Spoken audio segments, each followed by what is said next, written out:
Muy buenas tardes. Y el Congreso comenzó hoy a analizar la eventual postergación de las elecciones de abril. Para hablar del tema y otros de la contingencia nos acompaña el presidente de la democracia cristiana, Fuad Chahín, quien acusó al gobierno de estar saboteando el proceso constituyente. Fuad, bienvenido a Canal 24 Horas. ¿Cómo le va?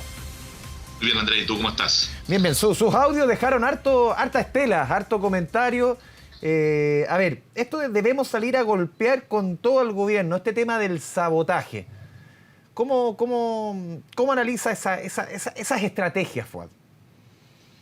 Mire, lo primero es que esto era un audio privado donde está analizando justamente el tema político de por qué llegamos a esto. Si aquí llegamos a la postergación de las elecciones porque el gobierno descuidó el tema sanitario, descuidó la vida y la salud de las personas. Yo le quiero decir que en el mes de noviembre, el Comité Científico de Datos, de la mesa COVID, ya advertía de que si no se tomaban medidas íbamos a llegar al pic de la segunda ola justamente a la fecha de las elecciones. ¿Y qué es lo que hizo el gobierno? En lugar de tomar medidas que pudieran evitar esto, lo que hizo fue seguir liberalizando el tema de las actividades esenciales. Hoy día toda actividad prácticamente esencial. Hoy día lunes en Santiago, ¿no es cierto?, hay una noticia, se redujo apenas un 22% la movilidad, con una cuarentena total. Eso quiere decir que la gente sigue desplazándose y que tenemos el metro atochado. Sí, Fuad, ¿usted cree que el gobierno está saboteando entonces el proceso, que premeditadamente está haciendo esto para que fracase el proceso constituyente? Yo creo que al menos lo ha hecho con negligencia, no estoy diciendo que lo ha hecho premeditadamente, pero sabiendo las consecuencias de lo que estaba ocurriendo, estando advertido el gobierno por el propio mesa COVID, por la mesa de datos, digamos, el comité de datos de la mesa COVID, de que esto iba a ocurrir, en lugar de tomar las medidas para evitarlo, lo que hizo fue avanzar en la dirección contraria. Liberalizó completamente los permisos de vacaciones. Muchos dijeron, exíjase el PCR negativo. Nada de eso ocurrió. Se abrieron las fronteras de tajo. La gente hasta hace 3 días atrás, 4 días atrás, puede ir a Brasil, a pesar de que estaba la cepa brasileña. Los aeropuertos abiertos, se abrieron los casinos. Entonces, de verdad es que el gobierno, advertido de que la pandemia no iba a golpear con mucha fuerza justo para la fecha de las elecciones, si no se tomaban medidas más potentes desde el punto de vista de la restricción de la movilidad, ¿no es cierto?, de la limitación de cierta actividad económica y, por cierto, acompañado de medidas económicas y sociales que permitan a la gente resistir las medidas de confinamiento, esto iba a ocurrir. ¿Y qué es lo que hizo? Fue, como te señalo, la dirección contraria. Hoy día estamos en un tremendo problema porque, en primer lugar, estamos con un problema de salud gravísimo y eso es lo que hay que resolver y esa tiene que ser la prioridad. Estamos con los hospitales colapsados, ¿no es cierto? Estamos con hospitales que tienen que ampliar sus morgues porque ya no dan abasto con los fallecidos. Estamos a punto de que la gente tenga que fallecer en su casa. Eso es dramático, es una irresponsabilidad mayor del gobierno. Ese es el gran problema que hoy día tiene Chile. No es la fecha de las elecciones. La fecha de las elecciones la podemos cambiar. ¿Genera problemas jurídicos? Sí, los genera y tendremos que resolverlo.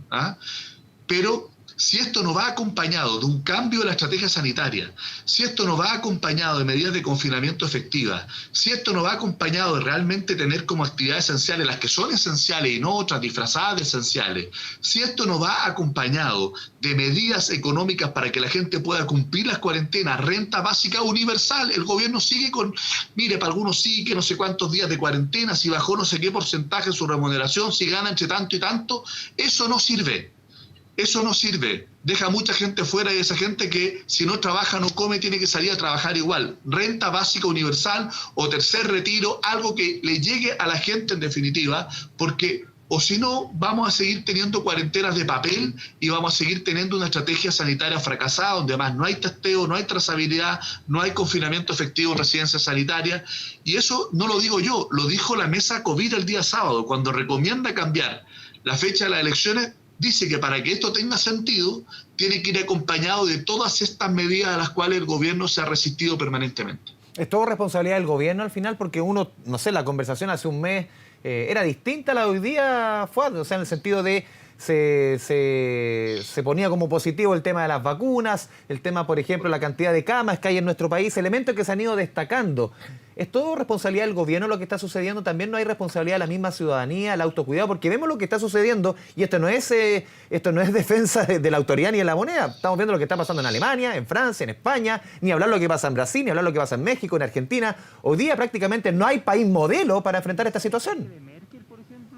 Sí, pero hay países que lo controlaron bastante bien, otra cultura. Salvo Nueva Zelanda, salvo Taiwán, dígame cuál. Corea del Sur, ¿no es cierto? Tenemos incluso con medidas que aquí difícilmente se podrían adoptar, Fuad, con medidas, por ejemplo, que atentan contra la libertad de las personas, que aquí yo creo que es difícil que se puedan adoptar, porque ahí sí que el Congreso saltaría. Por eso le estoy diciendo que una cultura distinta, pero lo que le quiero señalar es que aquí el gobierno fue advertido.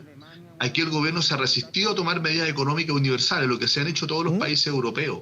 ¿Ya? Aquí lo que tenemos, ¿no es cierto?, es una porfía de no entender de que esta batalla no se gana simplemente en los hospitales. Tenemos a los funcionarios de salud colapsados, agotados, tenemos los hospitales reventados y se han ido aumentando en definitiva las camas críticas, es cierto, pero la estrategia tiene que ir a cortar la cadena de contagio y eso es trazabilidad, testeo, ¿no es cierto?, confinamiento activo. Yo pongo mi caso y lo digo, no estoy hablando de comentarios. Yo tuve COVID. Efectivamente, la Seremi me llamaban todos los días para ver cómo estaba, pero no llamaron a ni un contacto estrecho de los que le di, a ninguno. No lo llamaron. Yo tuve que llamar a todos mis contactos estrechos. Hubo cero trazabilidad. No llamaron a nadie. Entonces ahí estamos en un problema bastante serio. Esta pelea se gana en el territorio, no en los hospitales. Los hospitales se mitigan, ¿ya? Y tenemos los hospitales colapsados y los profesionales de salud cansados. Entonces, claro, hoy día estamos discutiendo el tema del cambio de la fecha. Es lo menos importante el cambio de la fecha. El tema es, ¿vamos a corregir la estrategia? ¿Vamos a tener cuarentenas que se cumplan? ¿Vamos a tener, en definitiva, actividades económicas esenciales, solo las esenciales? ¿Vamos a seguir con las fronteras abiertas? Con que la gente puede salir a viajar por cualquier parte del mundo, o no vamos a tomar en serio esto, y para que se cumplan las medidas, porque usted dice, mire, la gente irresponsable, mire, es fácil echarle la culpa a la gente, hay un agotamiento psicológico, hay comunas en que llevan más de un mes en cuarentena, hay un cansancio físico, psicológico, pero también hay un agotamiento económico y hay una incertidumbre, porque si el gobierno no da certeza de que en definitiva va a poder establecer una renta básica universal, como lo venimos pidiendo hace un año, pero universal, es decir, hasta el 90% de los menores ingresos, sin requisitos ni condiciones. Aquí más vale que se pueda colar a alguien que no necesita ayuda y que la reciba, a que gente que sí necesita quede fuera y que por lo tanto tenga que desafiar las medidas de confinamiento, porque entonces no sirven, son ineficaces. Aquí el gran problema es que estamos ante una tremenda crisis sanitaria por medidas erráticas que se tomaron en los últimos 4 meses particularmente, y alguien tiene que no solo asumir su responsabilidad, sino que rectificar, corregir, para que no tengamos que después en mayo volver a tener que aplazar las elecciones y debilitar completamente el proceso constituyente. Pero el debilitamiento del proceso constituyente como consecuencia de que aquí se ha descuidado la salud y la vida de las personas. Entonces, pongamos la prioridad a la vida y la salud de las personas, por cierto, pero eso significa tener otro tipo de medidas distintas a la que ha adoptado el gobierno, que nos llevó a esta situación dramática que estamos viviendo hoy día desde el punto de vista de los niveles de contagio y de ocupación de camas críticas. A ver, la propuesta ayer mencionada por el presidente de la República fue respecto a la postergación de las elecciones y todo lo que hemos conocido las últimas horas.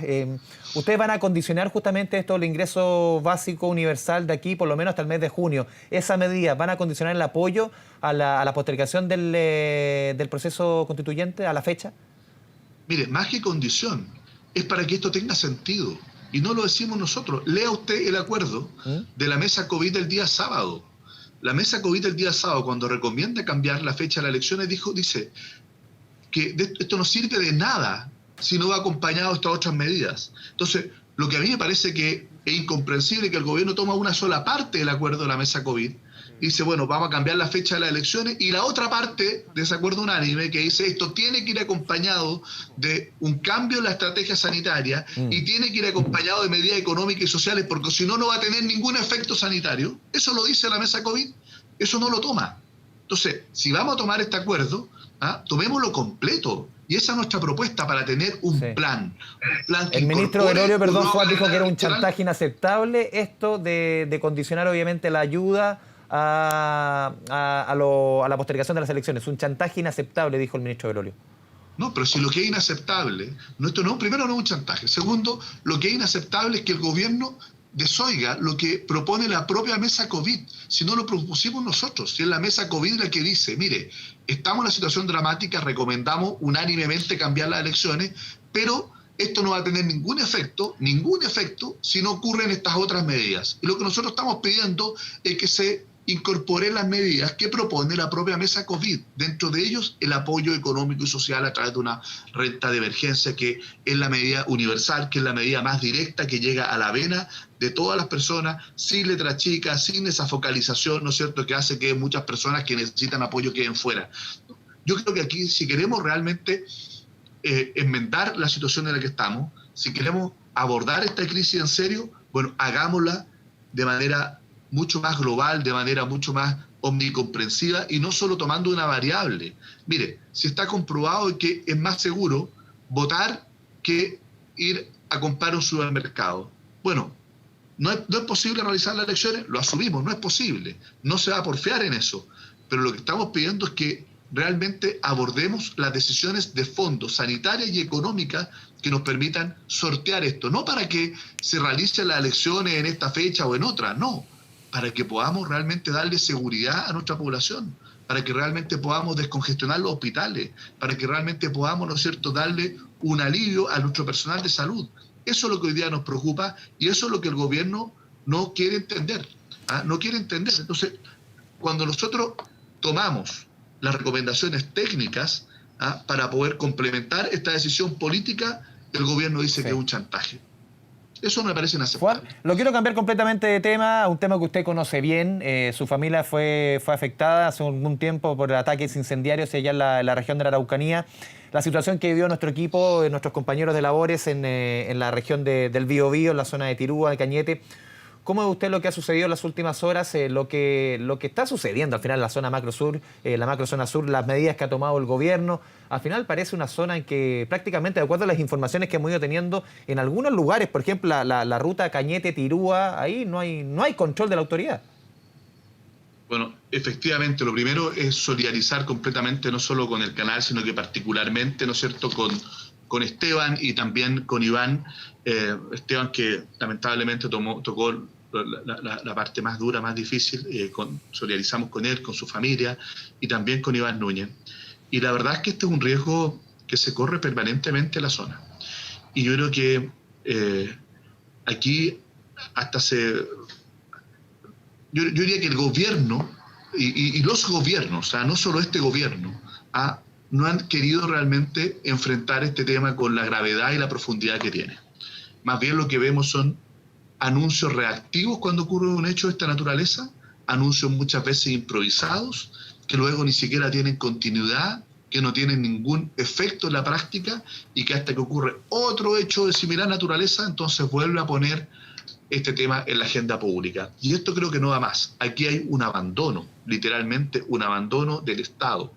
Un abandono del Estado que no genera seguridad en las personas. Un abandono del Estado desde el punto de vista de la agenda política respecto de los pueblos originarios. Pero que no viene ahora, viene hace muchas décadas. Por eso he dicho los gobiernos. No, pero yo partí diciendo los gobiernos, más allá de hace mucho tiempo, y la situación es cada vez más grave e insostenible. Pero también aquí hay una deuda de todo el sistema de persecución penal.